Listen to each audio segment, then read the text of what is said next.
He exposed his affair to everyone. I stayed silent and left. That's when he cracked. The room echoed with laughter that didn't belong to her. She stood frozen, invisible among a crowd that once called her family. Her hands clutched the tray she was holding, the glasses trembling with the weight of betrayal. His voice rang louder than the rest, proudly boasting about the woman he now called the real thing, as if the years they spent together were a temporary lie. The woman beside him smiled with a confidence carved from conquest. Everyone looked at them, clapping, laughing, mocking her silence. And yet she stood still. She didn't scream, didn't cry. She just left the tray on the table, nodded politely and walked out. The moment the door shut behind her, the air outside felt thinner, crueler. The sky was bleeding hues of dusk, as if mourning the unspoken words she left behind. Her heart throbbed, not from heartbreak alone, but from the effort of holding herself together. Every step down the road felt like walking through glass, but she kept going, refusing to look back. She had nowhere to go that night. Her apartment was filled with memories now too painful to face. The streets welcomed her like an old friend, harsh, cold, but honest. She sat on a bench, watching life move past her, people holding hands, children laughing, a world she once knew but no longer belonged to. She ate nothing that day. Not because she wanted to suffer, but because even hunger felt more bearable than the ache in her chest. A couple passed by offering food, but she declined. It wasn't charity she needed, it was closure. Sleep didn't come easily. Her mind replayed every word, every moment, every lie. She remembered how he used to trace the lines on her palm and promise forever. How he used to whisper dreams into her ears while holding her like she was all that mattered. Now those dreams were shattered, and the echo of those promises screamed louder than his betrayal. By morning, her eyes were swollen and her soul bruised. But still she stood up. She didn't cry in public. She didn't curse him. She began to walk, not toward the past, but into something uncertain. She found a temporary shelter and started looking for work.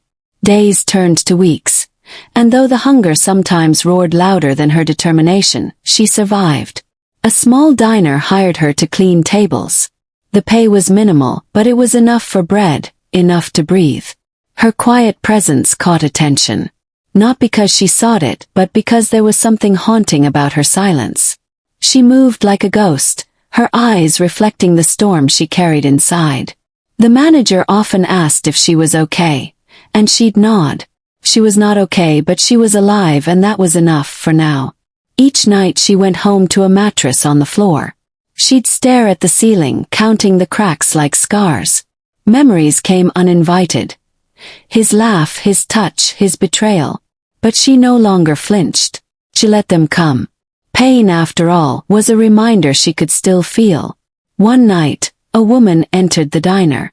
Dressed expensively, polished nails, eyes sharp like blades. She recognized her instantly. The one who stood beside him, the one who was worth it. The woman didn't order food. She just stared and asked softly, "Do you ever regret not fighting for him?" There was silence between them for a while. Then she responded, "No. I regret giving him so many chances to lie." The woman left without a word. Rumors began to trickle into the diner. He wasn't doing well. Business had collapsed. His new love was now distant. He was drinking more than sleeping. People whispered that he kept calling out for someone in the middle of the night, but not the one he chose.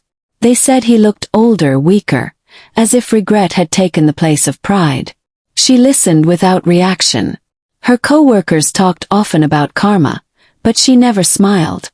There was no victory in someone else's downfall. Her strength wasn't in his collapse. It was in her rising. Weeks became months. One evening, a young girl entered the diner crying.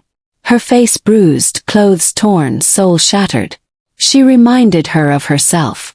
She offered her food, a seat, and silence.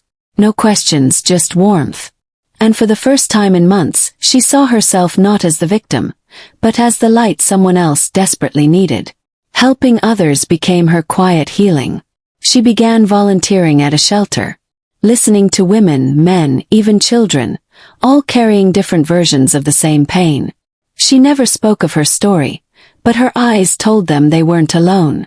On her way home one night she saw him, standing outside her building. Unshaven, eyes bloodshot. He barely looked like the man who once mocked her with arrogance. He didn't speak at first, just stared, and then in a voice cracked by guilt said, "You didn't say a word that night, why?" She looked at him, her voice steady. "Because I wanted your actions to speak louder than my pain." He broke down right there in the rain, sobbing, apologizing, pleading. But she stood still just like that night. The same silence, but now it held power, not pain. She turned to leave. That's when he screamed, "I lost everything. I lost you."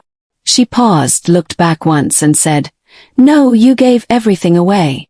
She didn't look back again, but he did every single day after that. He watched her from afar, rebuilding herself from the ashes he lit. He saw her smile again, not because of him, but in spite of him. He tried reaching out, calls, letters, messages through mutual friends. She never replied. Not because she hated him, but because she no longer needed closure from someone who had already been erased from her future. The world eventually forgot his face, his fame, his pride. But they never forgot her story. They left the interview room in silence, their faces pale and brittle, as though the walls themselves had betrayed them.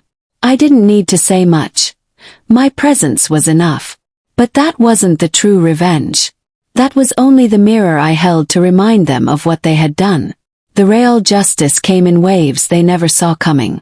Quiet, calculated, cruel in all the ways they once were to me. I learned that they were drowning in debt. Their fake paradise had rotted from the inside. They had tried to live off borrowed dreams, feeding off illusions like parasites. He had lost his job months ago. She had drained her savings. They were barely clinging to a fragile fantasy.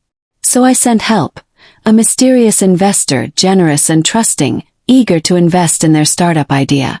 They believed the bait, desperate and hungry. They signed every document placed in front of them, blind with hope. They didn't realize they had signed away everything, including the tiny apartment they barely managed to keep. They were evicted quietly. The money they expected disappeared just as quickly, and every attempt to trace the source led them to dead ends. They screamed at shadows, hunted phantoms, and blamed each other for their downfall. The cracks in their marriage deepened, bleeding like old wounds reopened. Their misery was not a performance now. It was real, unfiltered. But still I didn't stop. I created a project under a fake name, a perfect opportunity that they couldn't resist. Another chance, another savior. They walked into the trap together, desperate for relevance. The cameras rolled. The media was alerted. And when they walked onto the stage, proud and hopeful, the truth unraveled in front of an audience that loved blood. The fake investor backed out publicly, revealing forged papers and unverified credentials. They were humiliated live, mocked, ridiculed, crushed under the same weight they once tossed onto me. I watched from afar, not with joy, but with something deeper. Not satisfaction. Closure. They finally felt what I had once felt. The choking silence, the empty stare, the betrayal dressed in polite smiles. The world watched them crumble. And I walked away. I didn't need to finish them. They had started to destroy themselves long ago. I only gave them a mirror. But life wasn't only about revenge. Somewhere between the hunger and the hatred, I found something unexpected. My marriage had transformed into something real. My boss, now my partner, my husband, never asked me to be someone I wasn't. He let me bleed, let me rebuild, let me be silent. And in that space, love bloomed, not with fireworks, but with calm, with protection, with peace. He saw the ruin in me and never tried to paint over it. Instead, he planted seeds in the cracks. Together, we grew a company that didn't just build profit, it built people. We helped women rise. We gave chances to those cast aside. And every time I sat across from a girl with shattered dreams, I told her not the story of revenge, but the story of rising. Because revenge, though sweet, was never the end. It was just the beginning of rediscovering your worth. But one thing remained. The final thread of suspense. The truth about what happened on that wedding day. Why did he really leave me? Why did he go back to her after all the promises? I had never asked. I thought I didn't care. But curiosity is a quiet scream, and it doesn't rest until answered. So I met him. Alone. In a quiet cafe far from our past. He was thinner, colder, a man hollowed by mistakes. His eyes were tired like someone who stopped dreaming. He confessed everything. She had threatened to expose a secret, a crime they had committed together long ago. A fraud from his early business days. She had evidence. And on our wedding day she gave him a choice. Walk away from me or she would destroy him. He didn't leave for love. He left out of fear. I sat there frozen. Not because I didn't expect betrayal, but because I realized how deeply he had always been a coward. I told him I forgave him. Not for him, but for me. Because forgiveness is a gift we give ourselves to stop bleeding. He cried. I didn't.